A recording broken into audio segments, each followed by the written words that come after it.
And the meditations of all of our hearts be acceptable now in your sight, for you are our strength and our Redeemer.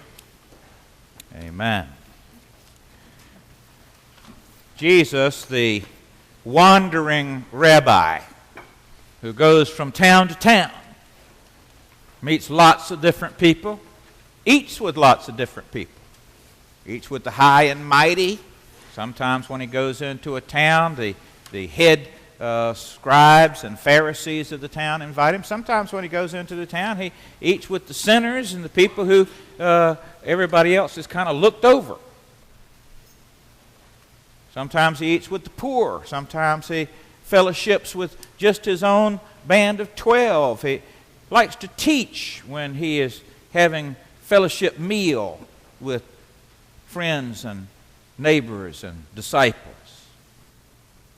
He is invited to a nice dinner here in the 14th chapter of Luke. We hope that you'll stay on for our nice dinner today after church service. And Jesus teaches a lesson about humility and about spiritual insight. And he does it kind of with a twinkle in his eye. It's a little humor here if you listen to it. He begins it by giving some kind of etiquette advice. He says, now when you go to a fancy dinner, don't go up toward the front where the person throwing the dinner is, the head table, because if somebody more important than you comes, they may have to ask you to move. Take a seat in the back. And that way, when who is hosting the dinner comes in, they'll say, "Oh, David, so good to see you. Come on up front." And everybody will see that, and you look really good.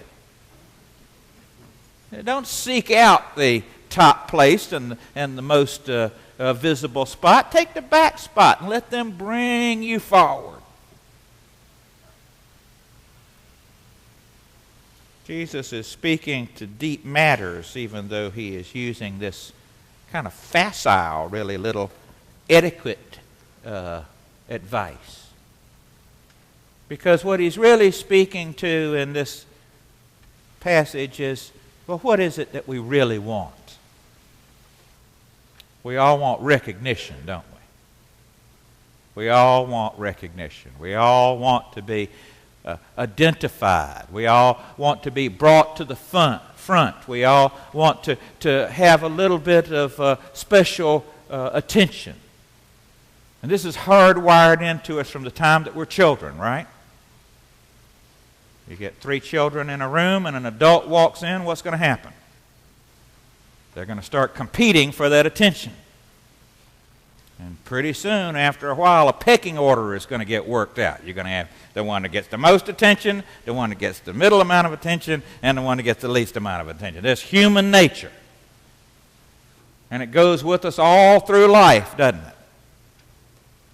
We really want to be recognized. We try to act humble, but it kind of chokes us up a little bit.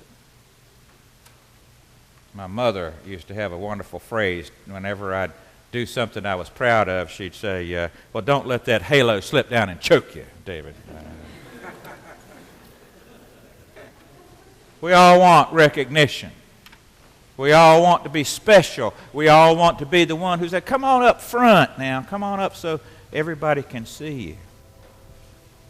Jesus uses this to teach us about the kingdom. I read a fascinating article last week by a woman psychiatrist. She went out and interviewed 1,200 men and asked them what is it that they really wanted to hear from their spouse. You know what they wanted to hear? I'm proud of you. Oh, that feels so good. That's what we want to hear. I'm proud of you. I'm proud of who you are. I'm proud of how hard you work. I'm proud of what you do to the family. That's what us men really want to hear. Now, women want to hear, I love you. They operate on the emotional level.